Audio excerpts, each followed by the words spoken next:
Assalamualaikum dan salam sejahtera. Saya Hafiz Omar. Hari ini hari Rabu 4 Mac dan kita akan meneliti carta euro serta pound British untuk mengenal pasti potensi arah pergerakan pasaran.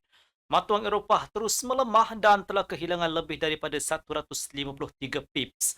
Walaupun sebahagian kerugian tersebut telah dipulihkan, tekanan terhadap euro masih berterusan. Begitu juga dengan pound British yang merosot dengan ketara selepas pengumuman bajet tahunan United Kingdom kehilangan lebih daripada 150 pips. Walaupun berlaku lantunan semula selepas itu, sterling masih berdepan tekanan menurun. Semalam pedagang menerima data terkini inflasi pengguna dari zon euro. Inflasi meningkat kepada 1.9% pada Februari berbanding 1.7% pada Januari, menandakan tanda awal pembalikan arah sejak September 2025. Keadaan semasa di Timur Tengah berpotensi mencetuskan lonjakan inflasi yang lebih besar. Inflasi teras juga meningkat kepada 2.4% secara tahunan berbanding 2.2% pada Januari. Ini menunjukkan bahawa Bank Pusat Eropah perlu kekal berhati-hati dan menilai prospek ekonomi dengan teliti.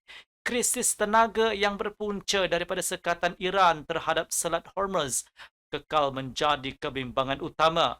Walaupun Presiden Amerika Syarikat Donald Trump menyatakan bahawa Amerika Syarikat akan mengawal laluan tersebut bagi memastikan kapal tangki minyak dapat beroperasi, kenyataan itu gagal meredakan kebimbangan pasaran. Harga minyak selepas sedikit penurunan kembali meningkat dan menambah risiko krisis tenaga global yang serius. Oleh itu, pasaran sedang memantau rapat perkembangan ini.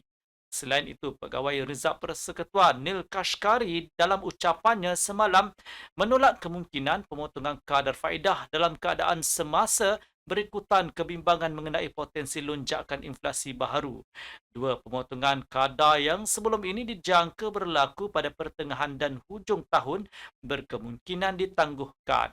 Segalanya bergantung kepada bagaimana situasi ini berkembang. Kashkari turut menyuarakan kebimbangan mengenai kenaikan inflasi sekaligus mengesahkan kebimbangan yang telah dibincangkan secara meluas sejak awal minggu ini.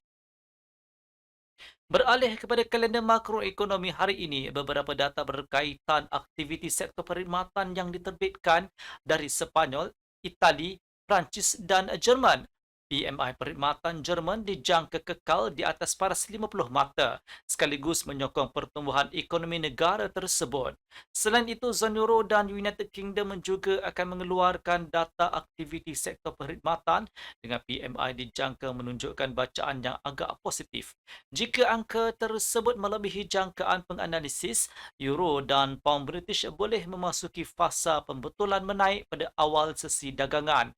Pedagang juga akan memberi perhatian kepada data harga pengeluar dan kadar pengangguran zon euro. Indeks harga pengeluar dijangka meningkat sebanyak 0.2% pada Januari selepas susut 0.3% pada Disember. Kadar pengangguran zon euro pula dijangka kekal pada 6.2%. Di Amerika Syarikat, kalender ekonomi merangkumi laporan pekerjaan sektor swasta ADP dengan pertumbuhan pekerjaan dijangka meningkat lebih dua kali ganda kepada 50,000. Amerika Syarikat juga akan mengeluarkan data aktiviti sektor perkhidmatan daripada ISM dan S&P. Laporan ini dijangka positif dan berpotensi meningkatkan permintaan terhadap dolar Amerika Syarikat serta menambah tekanan terhadap euro dan pound British. Tiada ucapan pegawai Fed dijadualkan hari ini, maka tumpuan utama pasaran kekal pada kenyataan Trump dan perkembangan di Timur Tengah. Dari sudut analisis teknikal, carta euro US dollar pada rangka masa 1 jam menunjukkan bahawa pembelian boleh dipertimbangkan sekiranya berlaku false breakout pada paras 1.1571 atau 1.1534. Pembelian di rebound juga sesuai dipertimbangkan sekitar 1.1493 dengan sasaran pergerakan sekitar 35 sehingga 40 pips. Namun secara keseluruhan, peluang penjualan dilihat lebih menarik buat masa ini. Peluang penjualan boleh muncul pada 1.1610 dan 1.1641 sekiranya berlaku false breakout atau pada 1.1672 di rebound dengan sasaran pembetulan intraday sekitar 25 sehingga 30 pips. Penembusan dan pengukuhan di bawah 1.1571 akan meningkatkan tekanan penurunan serta membuka laluan ke 1.1534 dan seterusnya ke 1.1493. Bagi pound British, susunan dagangan hampir sama dengan euro jika berlaku pembetulan menaik selepas data sektor perkhidmatan United Kingdom yang positif. Penjualan berkemungkinan memasuki pasaran sekitar 1.3338. False breakout pada paras ini akan menghasilkan isyarat penjualan yang berpotensi menolak sterling turun ke 1.3296. Jika harga menembusi dan bertahan di bawah paras ini, satu lagi peluang penjualan boleh muncul dengan sasaran ke 1.3255 dan mungkin ke 1.3215. Pada paras ini, pembelian di rebound boleh dipertimbangkan dengan sasaran pembetulan intraday sekitar 25 sehingga 30 pips. Jika tekanan penjualan di 1.3338 lemah, penjualan juga boleh dipertimbangkan pada 1.3383 sekiranya berlaku false breakout atau pada 1.3420 di rebound dengan sasaran pergerakan sekitar 35 sehingga 40 pips.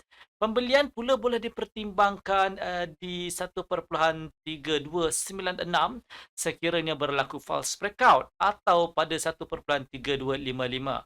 Namun memandangkan keadaan pasaran masa cenderung menurun dan persekitaran global tidak menentu, adalah lebih wajar untuk kita memberi tumpuan kepada peluang penjualan semasa pembetulan harga bagi aset berisiko sambil menjangkakan pengukuhan berterusan dolar Amerika Syarikat. Sekian video analisis dari saya Hafiz Omar dan semoga berjumpa lagi.